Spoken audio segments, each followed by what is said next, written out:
জানি না এই অনুভূতিটা আপনারা বুঝবেন কি না, তবুও অনুভূতির সেখান দিয়ে বলবার চেষ্টা করছি।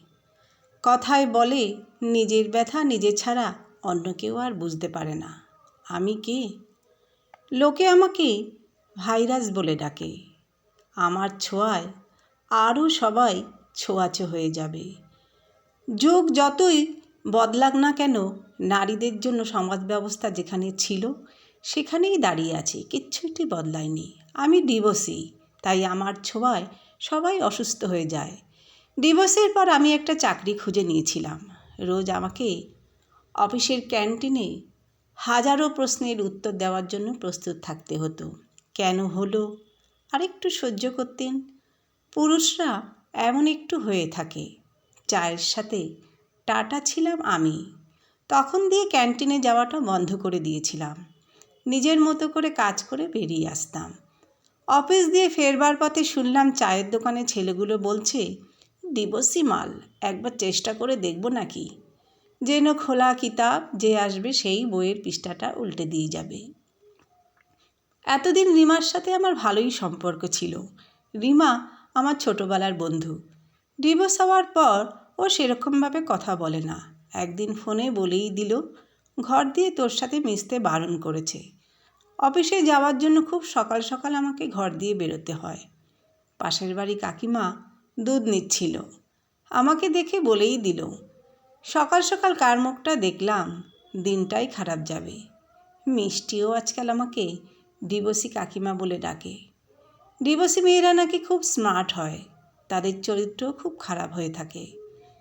সেদিন ঘরের কারেন্টের ফিউজটা উড়ে গেছিল, তাই লোক ডাকতে হয়েছিল। আমার ঘরে কে ঢুকলো বেরোলো তাই নিয়েই সবাই ফুসাফুসি করতে থাকে। সব কাজ ছেড়ে সমস্ত নজর যেন আমার ঘরের দিকে। নিজস্ব কাজে বাইরে গেলে সবাই বলে কোথায় যেন আবার নেচে আসলো, সংসার তো নেই আর কাজ কি। এইসব মানুষদের কাছে আমার কিছু প্রশ্ন আছে। নাম্বার 1, কোথায় ছিলেন আপনারা যখন আমার স্বামী আমাকে নোংরা ভাষায় গালাগালি করত, মারামারি করত? কোথায় ছিল সবার ওই বিবেক, শরীরের ব্যথায় কাঁদতে কাঁদতে যখন আমি ঘুমিয়ে পড়তাম? নাম্বার 3, কোথায় ছিলেন আপনারা যখন আমি রাতের পর রাত জেগে কাটাতাম?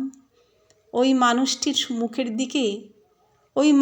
মুখের দিকে তাকিয়ে ভাবতাম, ওই মানুষটি কি সেই যাকে আমি ভালোবেসেছিলাম?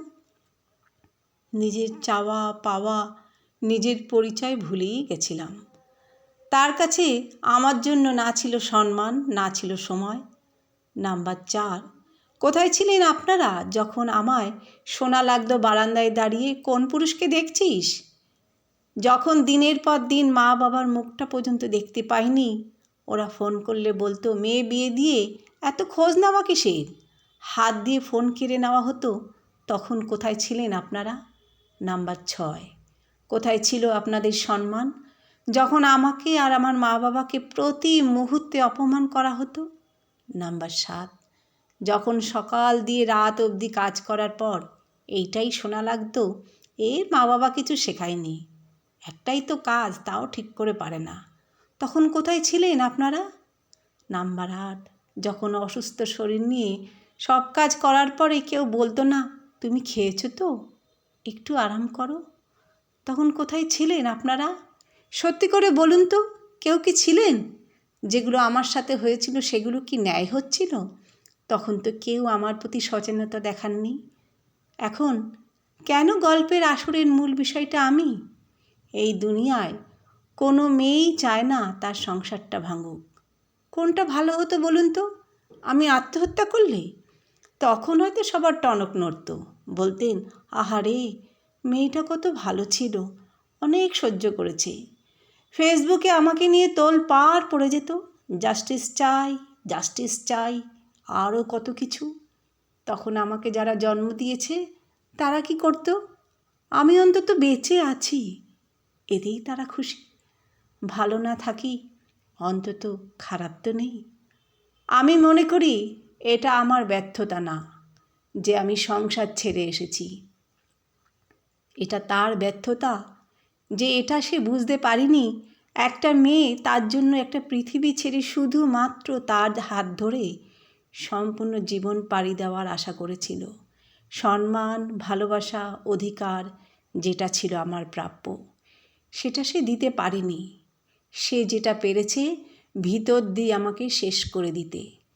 যদি বিচার করতে না পারেন, আঙুল উঠাবার অধিকারও আপনার নেই। আমার এই গল্পের সাথে আমার অনেক অনেক বন্ধুর জীবন কাহিনী হয়তো জড়িয়ে আছে। তাদের জন্য বলবো, জীবনটা একটাই, ভেঙে পড়বেন না, সামনে এগিয়ে চলুন। জানি বলাটা যত সহজ, বাস্তবটা অত সহজ নয়। আসুন না, সবাই মিলে আমরা চেষ্টা তো করতে পারি। হোঁচট খাবেন, আবার উঠে দাঁড়াবেন। এমনি করে ঠিক একদিন আমরা ওই পাহাড়ের শিখরে পৌঁছে যাব। তখন ওই নররূপী হিংস্র মানুষেরা ফুলকো লুচির মতো ফুলবে আর আপনার সামনে দাঁত বের করে বলবে, ভালোই হয়েছিল, তখন তুই সহ্য করিসনি। কজন পারে তোর মতো সাহস করে মাথা উঁচু করে বাঁচতে? তাই কাউর কথায় কান না দিয়ে প্রাণ ভরে শ্বাস নিন আর প্রজাপতির মতো পাখনা মেলে দিন। নিজেকে প্রাধান্য দিন।